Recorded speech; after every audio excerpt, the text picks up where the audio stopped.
হয় আমি নিৰ্বাচন আহাত বৰ্তমান আমি UPPL চৰকাৰ দিয়া দিব UPPL মানে বহুত শান্তিপূৰ্ণ আনছে সেইকাৰণে মই তাকে দি দিম দেখিছে যে 17 বছৰ শাসন কৰিছে আগ্ৰামা ইমান শান্তিপূৰ্ণভাৱে হোৱা নাছিল এতিয়া মানে প্ৰমোদ বড়ো আহিছিল 5 বছৰো কৰিছিল কিন্তু বিৰাট শান্তিপূৰ্ণ আছিল তথাপিও বিপিএল দলক আকৌ আৰু চৰকাৰৰ আনিলে এইটো মানে বিপিএল চৰকাৰ মই সাপোৰ্ট কৰা নাই আৰু সাপোৰ্ট নকৰিম ভৱিষ্যতলৈকে মই প্ৰমোদ বড়োকে সাপোৰ্ট কৰিম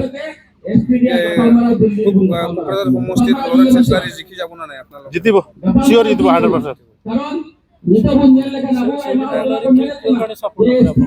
শিৱলী মহিলাৰ আমি ভাল নালাগে মানে কিয় আমি সপ্তাহত যে লগ পায় আৰু কোৱা গেলে লৰেন্স ছাৰটো দিনে দিনে লগ পাব সেইকাৰণে মই শিৱলীক ভোট নিদিম চিনি পায়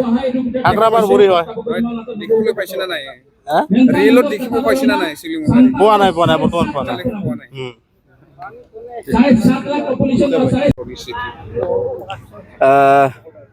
আমি সকলোৱে জানো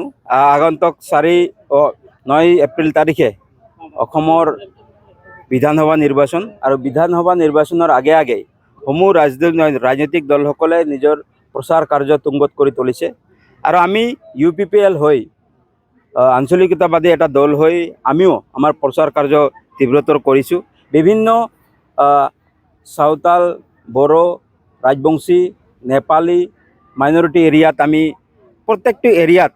গৈ উপস্থিত হ'ব চেষ্টা কৰিছোঁ আৰু সিহঁতৰ যিখিনি সমস্যাসমূহ এই সমস্যাসমূহ বুজ ল'বলৈ চেষ্টা কৰিছোঁ বিশেষকৈ আজি আমি ইয়াত জয়পুৰত উপস্থিত হৈছিলোঁ জয়পুৰত আমি সকলোৱে জানো সাঁওতাল জনবসতি অঞ্চল আৰু এই সাঁওতাল জনবসতি অঞ্চলত বিগত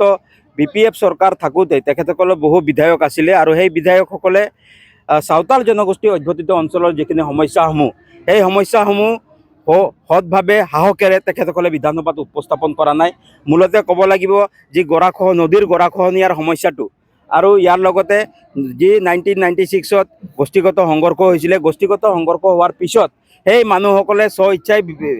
আকৌ নিজ ঘৰলৈ গুচি গৈছিলে কিন্তু চৰকাৰৰ তেতিয়াৰ সময়ত BPF চৰকাৰৰ যিখিনি মূল দায়িত্ব আছিলে এই জনগোষ্ঠীসকলক এই লোকসকলক সংস্থাপন দিয়াৰ যিখিনি ব্যৱস্থা সেই ব্যৱস্থাখিনি BPF চৰকাৰে কৰিব নোৱাৰিলে তাৰ লগে লগেই যিখিনি নেশ্যনেল হাইৰোড আছে সেই নেশ্যনেল হাইৰোডৰ উত্তৰৰ ফালে মেক্সিমাম সাঁওতাল জনগোষ্ঠীয়ে বসবাস কৰে এই সাঁওতাল জনগোষ্ঠীয়ে তেখেতসকলক বসতি স্থাপন কৰাৰ পৰাই তেতিয়াৰ পৰাই তেখেতসকলে মাটিৰ পট্টা বিচাৰিছে মাটিৰ অধিকাৰ বিচাৰিছে সেই মাটিৰ অধিকাৰ প্ৰদান কৰাৰ ক্ষেত্ৰতো BPF চৰকাৰ বিফল হৈছে আৰু আজি আমি এই ৰাইজৰ 5 বছৰ তেখেতসকলে দায়িত্ব পোৱাৰ পিছতো মাটিৰ যিখিনি সমস্যা সমাধানৰ তেখেতসকলে আলাপ আলোচনা কৰা নাই এই জনগোষ্ঠীটো উত্তৰণৰ ক্ষেত্ৰত যিখিনি পদক্ষেপ গ্ৰহণ কৰিব লাগিছিলে সেই পদক্ষেপখিনিও আমি গ্ৰহণ কৰা দেখি পোৱা নাই এইটো কাৰণে আমি কৈছোঁ যে যিহেতু লৰেন্স ইছলাৰী ডাঙৰীয়াই কোকৰাঝাৰ সমষ্টিৰ পৰা যিহেতু বিপুল ভোটত যোৱা 5 বছৰ আগত বিজয় হৈছিলে এইবাৰো তেখেত প্ৰত্যাশী আমি সমূহ সাঁওতাল জনগোষ্ঠীক আহ্বান জনাইছোঁ শান্তিৰ কাৰণে লৰেন্স ইছলাৰী ডাঙৰীয়াক দিব লাগে যুৱচামে লৰেন্স ইছলাৰীক দিব লাগে আৰু যুৱচামৰ সংস্থাপন আৰু আনএমপ্লয়মেণ্টটো সলভ কৰিবৰ কাৰণে সংস্থাপন পাবৰ কাৰণে লৰেন্স ইছলাৰী ডাঙৰীয়াক সকলোৱে ভোট দিব লাগে সেইটোৰ কাৰণে আমাৰ আহ্বান আৰু প্ৰচাৰ কাৰ্য চলাইছোঁ